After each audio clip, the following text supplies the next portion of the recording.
Previously on Who Took Misty Copsey. She got along with everybody. Super friendly, kind, gentle soul. Western Washington was a veritable killing field for young women. I don't think people can even wrap their brains around how many serial rapists and predators were out running around. It's insane.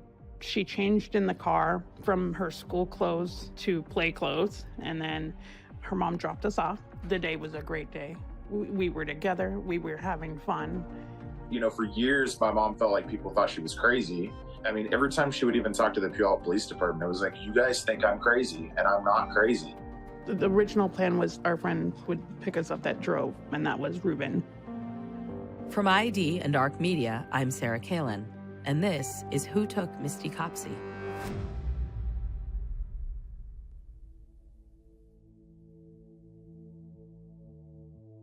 After meeting with Misty's best friend Trina, I feel fairly confident that she's not holding anything back.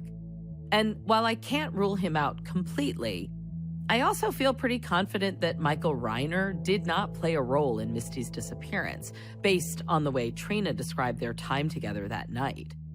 Still, there's a sea of sharks circling around Misty, including the man in the yellow Chrysler Cordoba. In March 1993, an anonymous caller reached out to the News Tribune, saying that during the fair, he had seen a girl he thought was Misty getting into a yellow Chrysler Cordoba with a man who the caller recognized, a man who turns out to be a convicted sex offender. The man's name has never been released publicly. So that's one possibility. Then there's Robert Leslie Hickey, who abducted and raped a 15-year-old girl off the main street near the fairgrounds just a few months after Misty disappeared. There's the infamous Green River Killer, who was at large in Western Washington in the early 90s and was known to dump bodies near where Misty's jeans, socks, and underwear were found. There are too many others to even name. At that time, the Pacific Northwest really was a cesspool of unnamed serial predators. But talking to Trina certainly raised some serious red flags for me about one person in particular, Reuben Schmidt. Reuben's the 18-year-old who Misty called repeatedly for a ride home the night of the fair. Trina told me unequivocally that she and Misty had always planned to call Reuben for a ride home. The girls followed the plan, and according to Trina, Reuben bailed on them, said he didn't have gas or money to get gas. Trina says that she left Misty waiting for a bus home to Spanaway. We also know that around 9:20 p.m., a bus driver spoke to a girl matching Misty's description and told her, "Sorry, kid, you're out of luck. There are no more buses going in that direction tonight." So what if Misty, now alone and truly stranded in downtown Puyallup late at night, called Reuben again? Desperate this time. What if he finally caved and went to pick her up? There's a reason I haven't dug too deep into Reuben as a suspect until now. Namely, the fact that he's such an obvious suspect. The original Puyallup detectives did look at Reuben as a person of interest, and they seemingly ruled him out, or at least never pursued charges or anything close. I'm not just talking about the original investigators in 1992. There was also a more recent investigation of Misty's case led by a Puyallup police detective named Jason Visnaw. I reach out to him when I first arrive in Washington. After a busy week, he responds that he's happy to meet. A few days later, I head to the Puyallup police station. We sit down in a conference room. Jason isn't the lead detective on the case anymore. He's been promoted to captain, and he brings along the detective who is now leading the case. This is the first time in years I've been working on a case completely from the outside. I've gotten spoiled in a lot of my consultation work where I'm there at the request of the police in charge of the case. In Mobile County, Alabama, I'm a sworn special deputy, and even Cherokee County in Kansas welcomed me with open arms to assist in a case there. I have, I think, a nice collegial relationship with Captain Visnaw. But I am under no illusions that here in Washington, I am anything other than a civilian, maybe even a bit of an interloper. This has been a nagging concern for me, and it gets worse as Jason starts telling me the story of why he got involved in Misty's case in the first place. Probably around 2006 or 2007, the Tacoma News Tribune had been submitting public disclosure requests for the case file. And the initial response was, no, this is an active investigation. And then TNT is saying, you sure? Because we don't see anything being done. That TNT reporter asking for the case file is, of course, Sean Robinson, the fishing vest-wearing investigative journalist we met a few episodes back. And as we heard from Sean, the city of Puyallup ultimately sided with Sean, giving him exactly 8 hours to review and make copies of anything he wanted from the entire case file. Which was a terrible decision, really detrimental to the case in one way, but a positive thing in another way, because the article that was written by Sean Robinson, it really highlighted some poor police work and drug the city and the police department through the mud. True, but fairly so. The police work on this case was truly abysmal. So when Sean's article dropped like a bomb in 2009, department leadership decided, whoa, we need to do something about this. What they did was to assign Jason to the case, exclusively. Which is really unheard of in law enforcement because our detectives have so many cases that they're working. Puyallup PD isn't exactly the NYPD with thousands of officers and a huge dedicated cold case unit. So this case is a big deal. By 2009, Jason had a good decade of experience as an officer, but not much in the way of homicide investigation experience. So Puyallup also calls up a retired, longtime homicide investigator to work as a consultant. Their first step is to clean up the original case file. I took pictures of the actual case file when I first began because it was a mess. It was just a few binders and a whole bunch of loose papers just thrown in some boxes. Everything was paper. To have any hope of organizing this mess, PPD gets Jason his own war room of sorts, a giant conference room in City Hall. And we had rows of long tables in this conference room. We took every piece of paper out of this case file, and every single piece of paper was laid out. It's a massive effort, but finally, he has the entire case file laid out.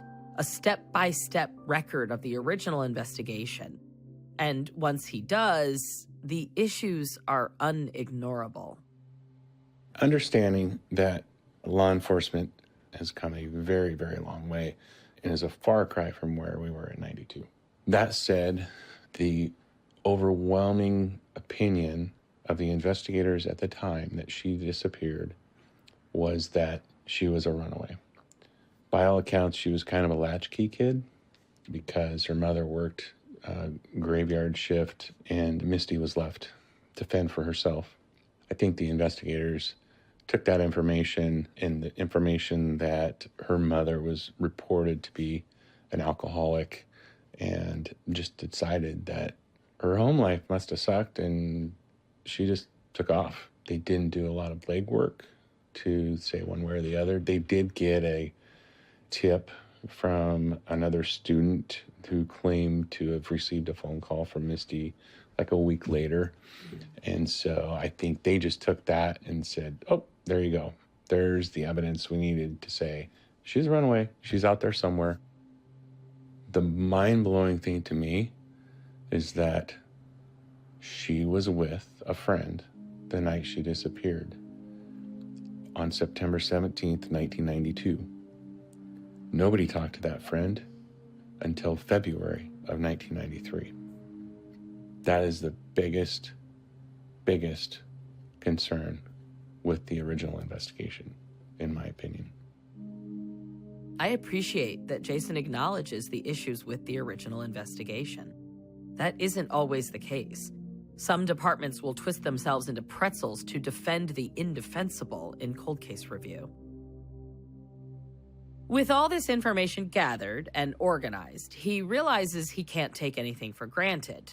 He needs to start from square one. We spoke with every single person who might have had anything to do with the case. We spoke with people who weren't spoken to in 1993. The whole thing is just frustrating to come back and try to do things that you wish had been done in the first place, because memories have faded, brains have been fried on drugs, and people just don't remember things that they would have known initially. This is pretty much always the way it goes in cold cases. It's the hardest thing about working them. All the best intentions or new advancements in the world can't turn back time. And we can do a lot to try to make up for past mistakes, but we can't ever really erase the big ones. So they get some hazy recollections that don't carry as much weight as their original statements. Did all of Jason's efforts turn up anything new? Anything to help point the investigation in one direction or another? We definitely learned some things that were new. We learned some things that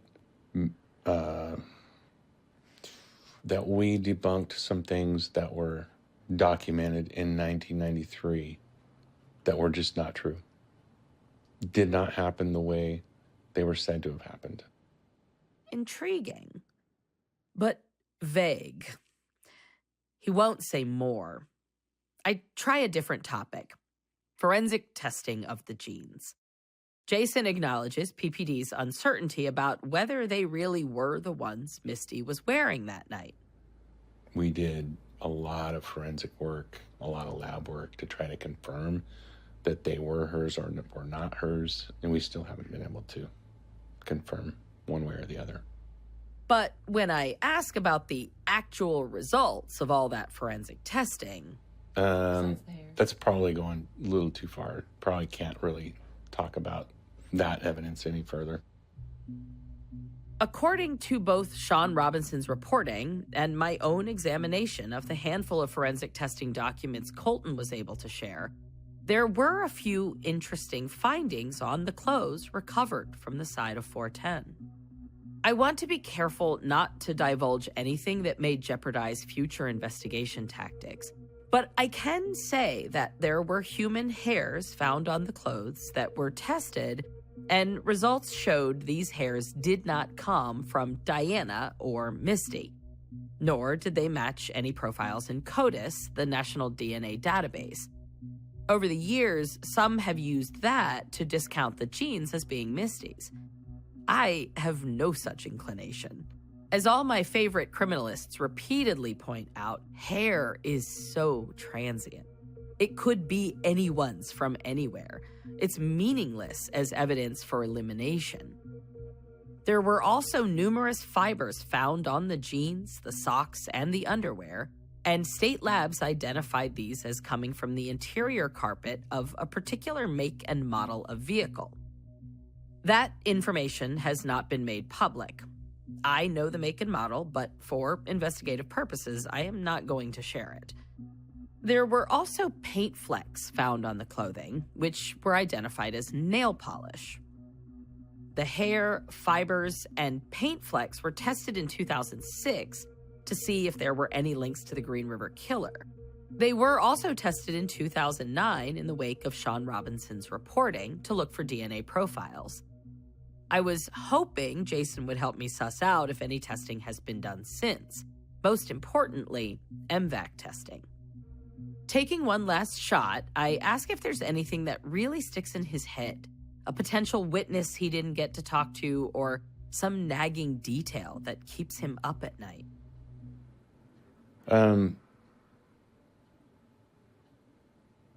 Sure, there are things like that I'm not going to mention what they are.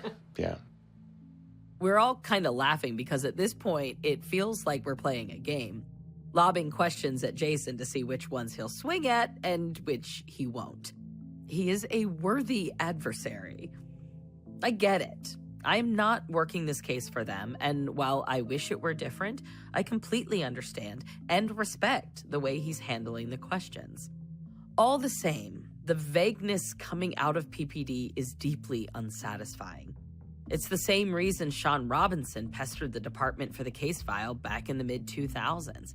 They can swear up and down that they're working on the case and it's an active investigation and they know critical information. But what good is that if the case is still just sitting cold 30 years later? At what point do you decide the possible benefits outweigh the risks of trying something completely different? The result is that, at least as far as Jason's willing to say on the record, anything is possible. Nothing and no one has officially been ruled out. There's nothing out of the realm of possibilities in my mind. To me, there's no one who was floated as a suspect that we could absolutely rule out. Every person that's brought up, like, oh, look, this bad person was in your area at the time. And Hickey, perfect example. Robert Leslie Hickey is the man who abducted and raped a teenager from Puyallup, then threw her over an embankment just a few months after Misty disappeared. He went to prison, but after he got out, he did almost the exact same thing again. When Jason says this, I feel the slightest shred of hope that he might start sharing more. Could he have abducted and killed her? Absolutely. But he's quick to clarify that in his mind, the list of suspects doesn't end here. There's a number of people that were at work in this area during that time frame that could have done this. And the biggest challenge is that we don't have Misty. Even Reuben Schmidt, I wouldn't say absolutely not. He's not a suspect. Even Reuben Schmidt? I do have a tendency to overanalyze language, but something about the word even makes it sound like Reuben is some way out of left field possibility. We don't have any solid information to link him as a suspect either. Jason says they did talk to Reuben as part of the reinvestigation. They even got a DNA sample, but there's no word on if it was ever tested against the genes. So there's DNA evidence on the genes. We can only do a direct comparison. We can't enter that into CODIS. If I understand what he's saying, however vaguely, the DNA on the genes is only a partial sample, meaning it can be used for comparing to a known sample, but it's not a big enough sample to enter into a national database. Again, though, Jason won't go further. In other words, he won't answer my question as to whether they checked Reuben's DNA profile against the DNA found on the genes. Presumably, if they did, it was not a match because surely they would have acted on that information. But I am still wondering if they've done MVAC testing. Jason won't answer that one on the record. Frustrating as this interview is, I don't think Jason is trying to be antagonistic. I think he's just worried about jeopardizing sensitive information. Jason put a lot of time and effort on this case, and I think he truly wants to get answers. Being assigned to this case in 2009 and spending so much time on it and hoping for a positive outcome, the idea is that someday you'll have resolution. And now, being so invested in it and looking at retirement and not just leaving with something undone, but having Misty's mom pass away before any kind of resolution, it's heartbreaking. We agree on that for sure. And on something else.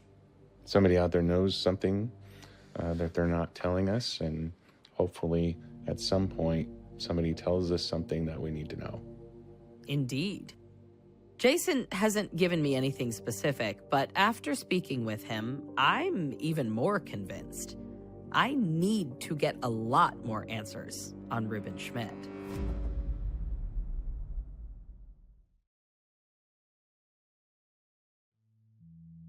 Luckily, there's someone who is happy to talk about all things Reuben. Nobody knows for sure whether Reuben comes and picks her up. Sean Robinson, the journalist who first reviewed the case file. And Sean is an open book. I asked Sean to take me through Reuben's movements, actions. There are so many rumors swirling around this case, I want to really break down what we know and what we don't about Reuben Schmidt. Sean starts from the moment Misty discovers there are no more buses home to Spanaway that night. The question is, what happens next? Does Misty call Reuben again and beg him to pick her up once more? Does he go to pick her up? It's just not clear. We just don't know. What we do know is that the next morning, Diana gets home and Misty is nowhere to be found. Her first move is to call 911. Her second is to call Trina. Diana's third move is to call Reuben Schmidt. She wants to know, where's my kid, where's my kid, where's my kid? Reuben Hedges doesn't know. He admits that Misty called him, but says he didn't have the gas to go pick her up. That's it. Later that day, Diana calls Reuben's house again, and someone else picks up. Diana talks to Reuben's roommate, James Tinsley. Just to clarify, because the word roommate is a little misleading. James was a 14-year-old friend whose family was letting Reuben and several of his siblings stay with them at the time because they had been kicked out of their apartment. In any case, James picks up. And he says, I don't know, him and his uncle went to pick up Misty. The mysterious uncle. Since first hearing rumors of an uncle, I've wanted to know more about who this is, so I started digging into Reuben's family history, trying to basically build out a family tree through public records and old newspaper articles. It's not an easy task. Turns out, Reuben has a big family. I've pieced together that his mom had at least 13 children. One died in childbirth. I found an article in a local newspaper archive from 1984 about Reuben's mom being discovered living in a station wagon with 6 of her kids while expecting another baby any day. 10-year-old Reuben was one of those 6 children. Reuben has lots of uncles, as well as a handful of significantly older half-brothers. One of his half-brothers is a guy by the name of Clint Garrison, who, I find out, is serving 106 years in prison for a series of brutal home invasion rapes in the Puyallup and Spanaway areas in 1994. Clint is 9 years older than Reuben, a half-brother from another father. I wonder if, in a family this size, Reuben might loosely call Clint an uncle because of the age difference. With a record like that, I wonder if Clint could be the quote-unquote uncle who Reuben went with on the night of the fair. I bring up these older half-brothers with Sean. As I understand it, they're actually half-brothers. There's 3 of them. Yeah, and one of them I'm very interested in. One of them is a home invasion rapist. Yeah. Who could not have done it. He was incarcerated. He was incarcerated. He is not the one. Turns out Sean's already determined that Clint Garrison was in prison at the time of Misty's disappearance. So that means we can rule out whether Clint was with Reuben the night Misty disappeared. There are 2 others, Mark and Eric Garrison. I've learned from a source I cannot name but who is close to the family that Mark exhibited a pattern of some seriously problematic behaviors. The source shared personal stories of interactions with him that are concerning. He also has 6 convictions on his record, including felonies before and after Misty disappeared. He has twice been convicted of violating domestic violence court orders. These raise red flags for me in terms of criminal psychology and behavioral analysis. But no one has explicitly given me tips about him being involved in her disappearance or about anyone other than an uncle. So for now, I can rule him out. As for Eric, I found 12 convictions on his record, a combination of felony and misdemeanor charges for robbery, burglary, theft, and criminal trespass, going back to 1989. While not great, these are not nearly as concerning as violations of domestic violence court orders. My source did not say a single word about Eric, his behavior, or any potential involvement, so I am failing to connect him to the case. Plus, it could also be that this uncle was Reuben's actual uncle. I turned back to the Schmidt family tree. Reuben has at least 2 uncles on his dad's side and at least 2 more on his mom's side. His mom's brothers have not been in trouble with the law as far as I can tell, so I rule them out. All this reminds me of something Misty's brother, Colton, told me. He said that not long after Misty disappeared, Diana had a chance encounter with Reuben at a convenience store. When Diana tried to speak with him, he turned and ran out of the store. Diana saw him hop into an orange pickup truck and speak rather animatedly with an older man in the driver's seat, who then sped off. Diana never knew what to make of it, but she felt sure that whatever was said, whatever sent the pair of them tearing out of the parking lot, had something to do with Misty. She didn't know who was driving the pickup truck. I've heard through sources, who I cannot name for safety reasons, that one of Reuben's uncles drove an orange pickup truck, his dad's brother, Uncle Don Schmidt. And this makes me wonder, is Uncle Don the person who Reuben got in the truck with after running into Diana? Is Uncle Don the person who Reuben left the Tinsley house with on the night Misty disappeared? If so, were Reuben and Uncle Don in an orange pickup that night? It certainly seems possible, and to me, the clear next step is to further investigate Reuben Schmidt and his uncles. Colton tells me that back in 1992, when Misty first disappeared, Diana felt the same way. For months, she said the cops needed to look at Reuben. Sean confirmed this. Diana, who's like, Reuben, you need to look at Reuben. Then, in February 1993, the search party finds the jeans, and the police start taking the case more seriously. As they dig into the case, they investigate Reuben, and I'm sorry to say, as I learned more about their investigation, I simply could not believe how it went.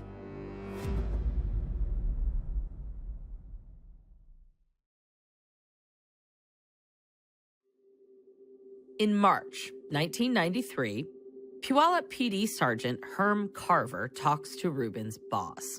They work at a barbecue spot. According to Sergeant Carver's notes, Reuben's boss, quote, feels Reuben knows something, talked a lot about Misty, end quote. Reuben, who is young and immature, brags about things that he might know. It's all this hearsay stuff. Oh, yeah, I know where she's buried. They're wrong. The boss tells police that Reuben had made some suspicious comments about Misty and the jeans that had been found. Specifically, the boss described a lengthy conversation that he had with Reuben about Misty and shared the following quotes from Reuben. Yeah, I know about it. I know exactly where she is buried. They found the clothes, but she is buried 6 miles from there. They're off by 6 or 6.5 miles. Is this stupid bravado by a teenager? Can't discount it. Or does Reuben know something about where Misty's body is? Reuben's former boss has since died. I cannot speak to him myself, but he confirmed this account to the News Tribune in advance of the publication of Sean's 2009 investigative series, The Stolen Child. And Sean reported on what happened next. After speaking with Reuben's boss, detectives head to the barbecue joint to talk to Reuben. When he arrives and sees the cops, Reuben runs. Eventually, they're able to talk to him. Reuben tells them about the calls from Misty, the fact that he didn't have the gas to go get her. It's all pretty consistent with what he'd told Diana. As far as those suspicious things he said to his boss, he tells police he was just trying to get his boss, quote, off his back. But then he says more. And now it gets interesting.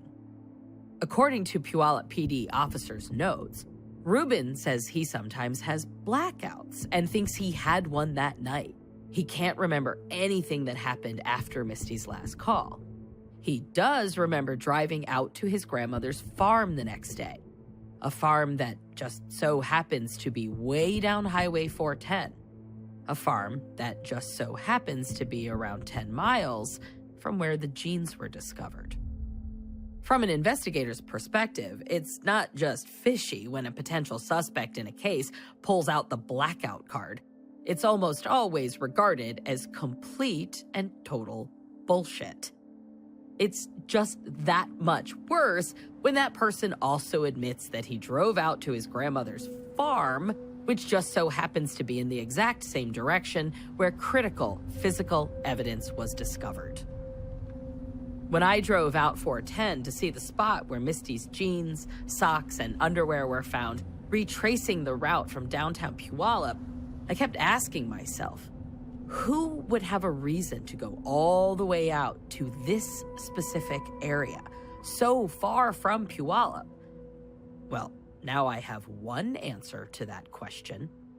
But Sean Robinson tells me that in 1993, Reuben Schmidt initially told police that the day after Misty disappeared, he made this drive, but can't remember why. He does say, yes, I drove up to my grandmother's place in Buckley, which is just dense woodland, forest land, and I don't know how I got there or what I did, and I don't remember. Sometimes I have blackouts. I'm like, okay, he's saying he drove out there. At the same time, we're hearing repeatedly that he was telling Misty, I don't have enough gas. I don't have enough money for gas. How does I don't have enough gas and I don't have enough money translate to I can drive 30 miles or whatever it is to Buckley, to Grandma's farm in my gas-guzzling Chevy Nova? He got money and gas somehow, somewhere. This is a really good point. If Reuben managed to drive the 30 miles out to the farm, either he was lying, or he found a way to get gas, or he got a ride from someone else. Maybe an uncle in an orange truck. Either way, for Sean, this still leaves one big open question. Did he give her a ride? We do not know. Did he tell the cops, I drove up to an area that is not that far from where these jeans were discovered? Yes, he did. Did they polygraph him about his statements about, oh, they've got it wrong, she's buried 6.5 miles away? Yes, they did. Right. The polygraph. According to Sean, after telling the police his story, Reuben asks the cops, can a polygraph or a hypnotist help me find out if I did anything that night? They oblige. Sergeant Carver writes in his notes, Reuben proves to be an unusual polygraph subject, nearly fell asleep on numerous occasions, very little galvanic skin response. Another detective writes, quote, the results were inconclusive but leaned towards being truthful. However, Schmidt was putting himself to sleep during the actual test, which may have altered the results. Schmidt was awake and alert prior to and just after the examination. It was apparent that he was trying to manipulate the results. Hypnotize himself is too strong a word, but if he just understands it's based on your heartbeat and your tension and you just have to stay calm and breathe deep. And well, it's also been months and months that he has thought about it since then. So just the natural anxiety response you would get thinking about something like that would have begun to have diminished. But we don't know. Polygraphs are not the most reliable tool in a detective's kit. They're not admissible in court. But back in 1993, there were plenty of people, including detectives, who put a lot more stock in them. The Puyallup detectives seem to have followed the thinking of the time. Instead of pressing on Reuben's absolutely bizarre story, the detectives turn their attention to someone else. They discover this business with Trina and Michael Reiner. And then they're like, oh my God, that's the guy. That's got to be the guy. That's got to be the guy. Understandable that they would look at him. He's hanging out with a young girl. He was in the scene, in the moment. And you can see from the records that the Puyallup cops were elated at that time. They thought they had it.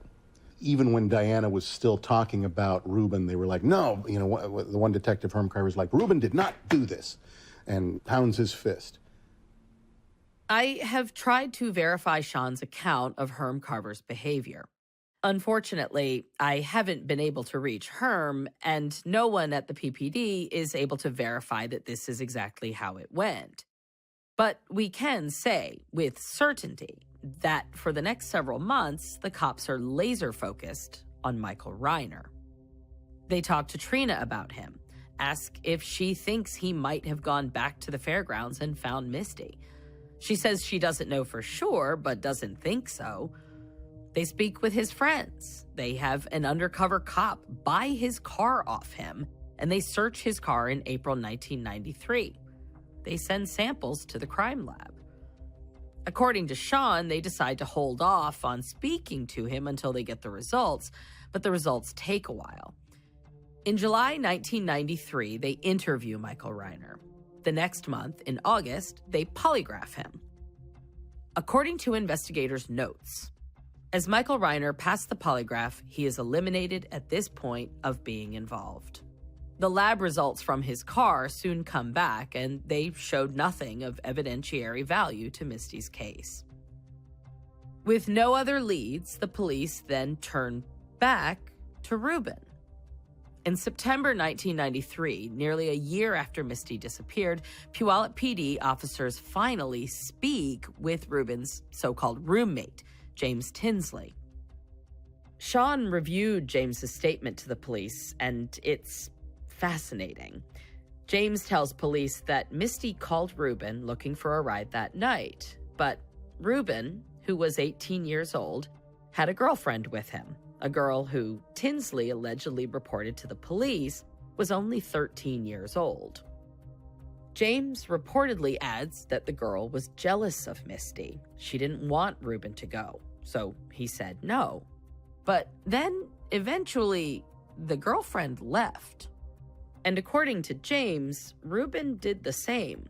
5 or 10 minutes after the girlfriend left, Reuben also left the house. Again, I reached out to Reuben to verify this. He did not respond. Sean published pieces of James's statement. The officer asks, "Did Reuben say where he was going?"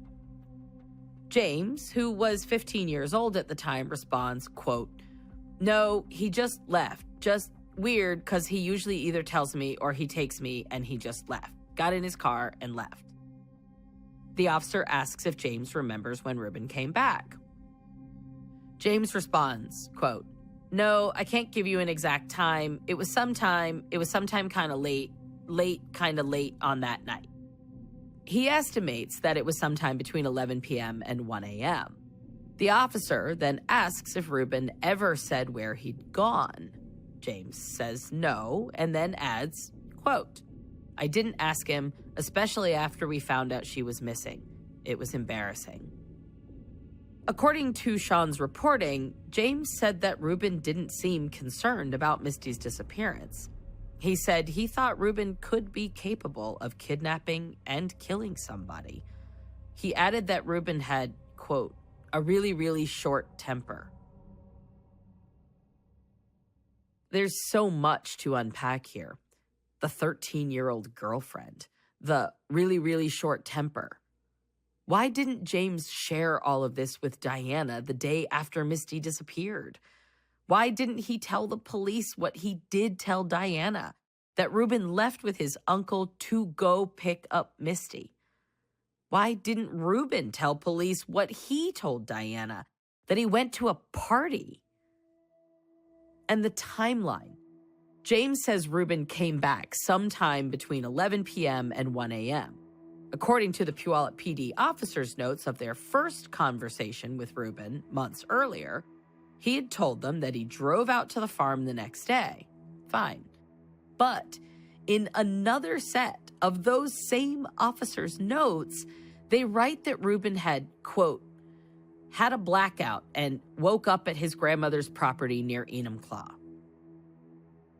And in yet another set of notes, the officers say the same thing, that Reuben, quote, told us that he woke up at the farm the next morning.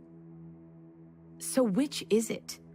Did he drive to his grandmother's house the next day, or did he wake up there the next morning? If he woke up there the next morning, how does that line up with James saying Reuben came home sometime between 11 p.m. and 1 a.m.? I'm not sure what to make of any of it. I attempted to find James Tinsley to see if he would speak with me. As I searched, I came across several drug-related arrests and 2 convictions. Sean Robinson reports that when police attempted to speak with James during their reinvestigation of the case, James's mind was drug-addled. This, combined with the cases I found on his record, tell me that a conversation would likely add little value at this point. So, all we have is James's original statement made in September 1993. At that time, he was a 15-year-old kid, and I don't know of any accusations made by anyone then that he was using any substances. His memories are relatively fresh, the details at least reasonably reliable. So I think they're worth taking as seriously as we would any other witness statement. While James's statement raises questions, there's one thing of which I'm sure. Reuben left the house the night Misty disappeared. Now, one might think that the obvious next step would be to search Reuben's car for evidence. Unfortunately, the police can't do so, because on June 24th, 1993, according to state records reviewed by Sean Robinson, Reuben's 1974 Chevy Nova was, quote, crushed at a wrecking yard. Was she in the car? We don't know, because by the time they got onto this, the car had been sold and scrapped, and there was no way to search it for DNA. So they never got the chance. They can't prove she was in the car. It's possible that Reuben's Chevy Nova had nothing to do with the case, even if Reuben was involved. Regardless, it's still odd that he decided to have it destroyed after police turned their attention to Michael Reiner. And not searching it sooner is a failure on the part of the police at the time. If the car did hold any answers, they were lost forever in a junkyard somewhere in Western Washington. The detectives at least get one thing right. They drive out to the farm with Reuben. And while there, they start to understand why Reuben keeps saying the search parties are looking in the wrong spot. Sean published pieces of the police officers' notes. They wrote that Reuben thought the clothes were found near a bridge about 6.5 miles from the farm. In reality, they were found slightly farther from the farm, about 8 miles as the crow flies, or about 11 miles driving. They wrote, quote, this was interesting, as he had told his employer, Rodriguez, that Misty's body was actually buried from 6 to 6.5 miles from the clothes, which would put it in the area of his grandmother's farm. End quote. Rather than searching the farm, though, the detectives decide to simply give Reuben another polygraph test. He passes. The detective writes, it appears that Reuben Schmidt was not involved in the disappearance of Misty Copsey. He, however, has no alibi as to his movements during the evening of her disappearance, as well as no memory. He claimed that he had a blackout. He acknowledges that he left the residence of James Tinsley, but does not remember what he did. Investigation to continue. Investigation to continue. Except it doesn't.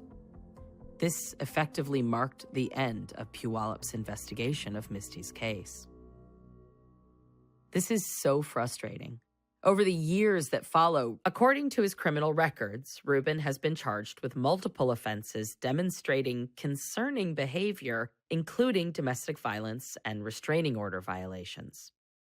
Behavioral patterns matter, and they should have carried a lot more weight than a passing result on a polygraph, particularly when potential manipulation was noted from the first test.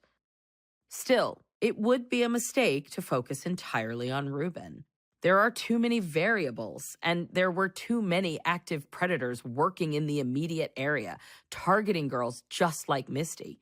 None of them can be written off just because there's one dangerous young man in her life.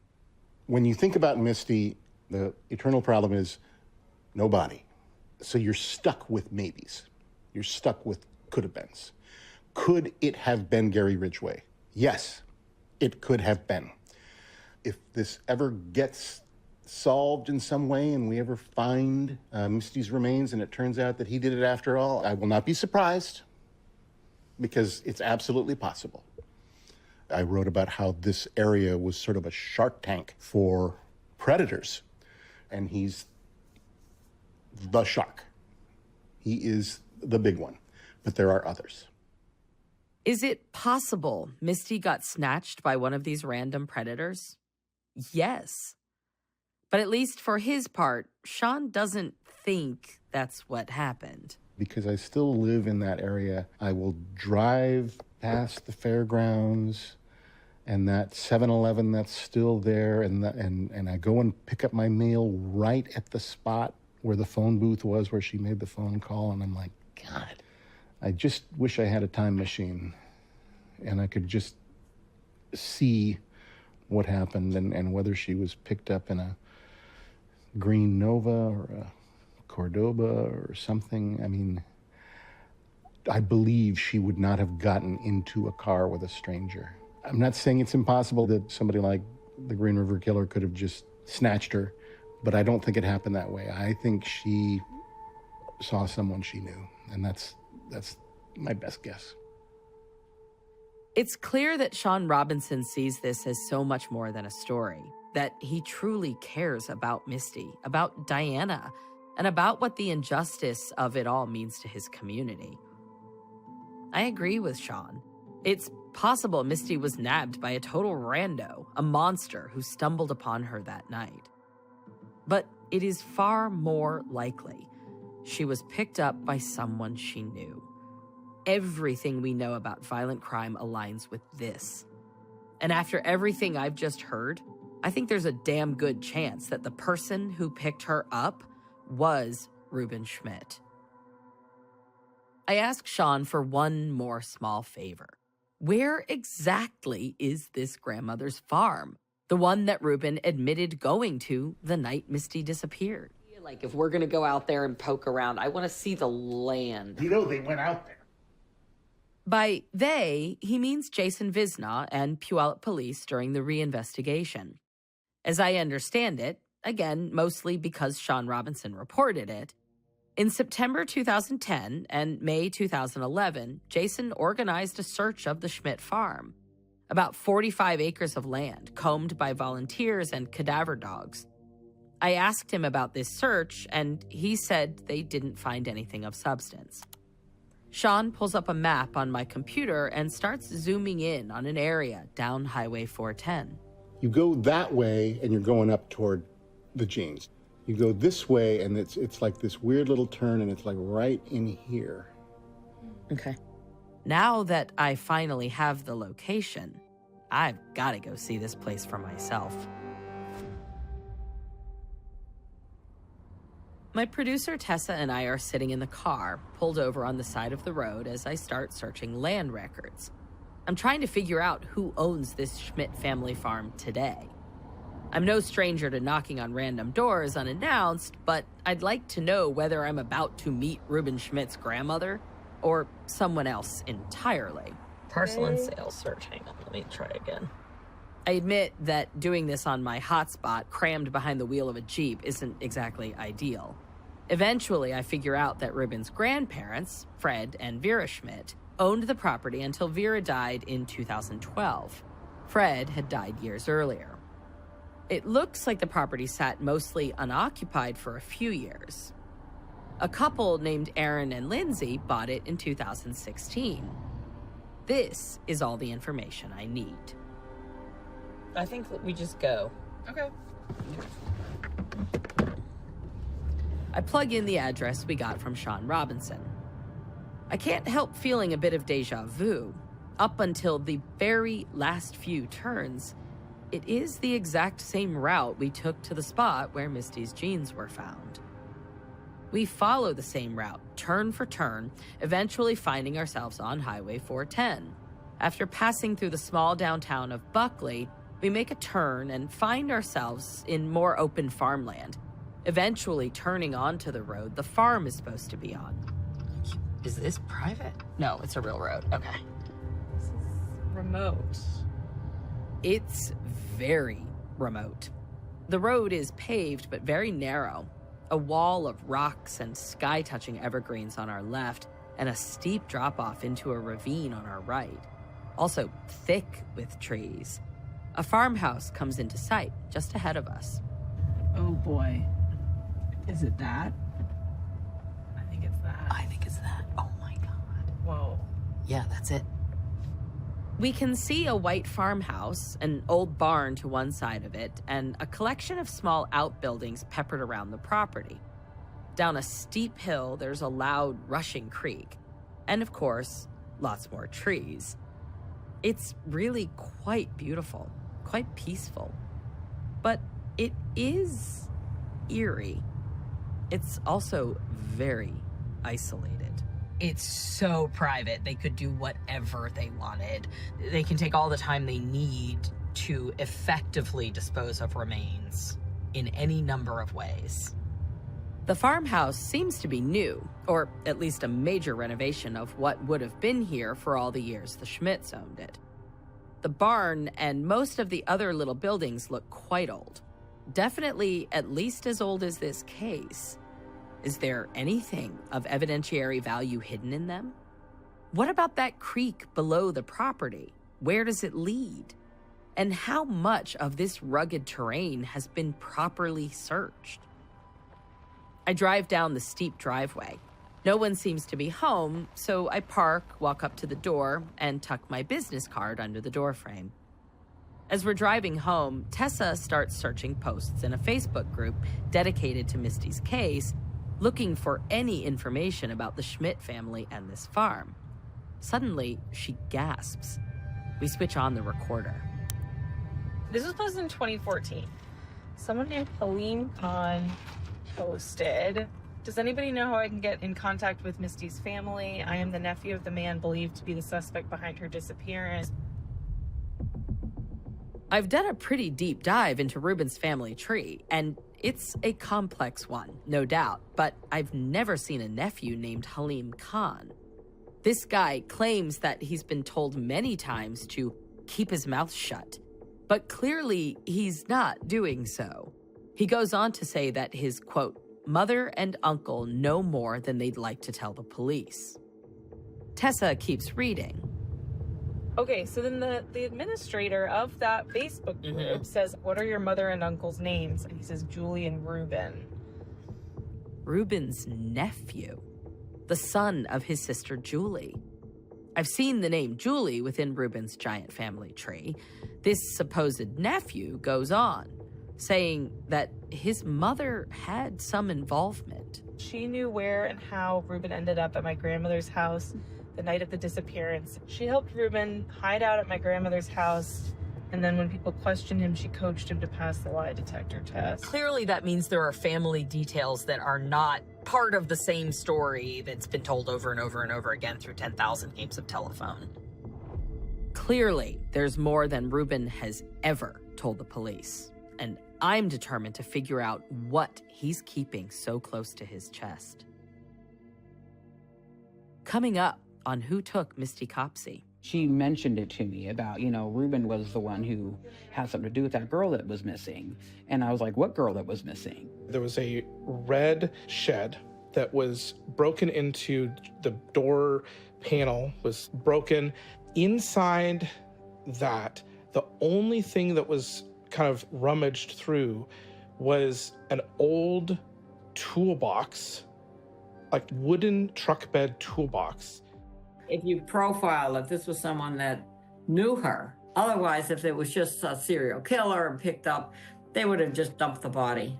What's the sense of going to such detail to hide it? I mean, I think that's what's important about this, is that normally it would have been just discarded. That's what I would say, that it's a known relationship. If anything I say can help bring them closure somehow, then let's rock it, because they deserve it. It's not fair.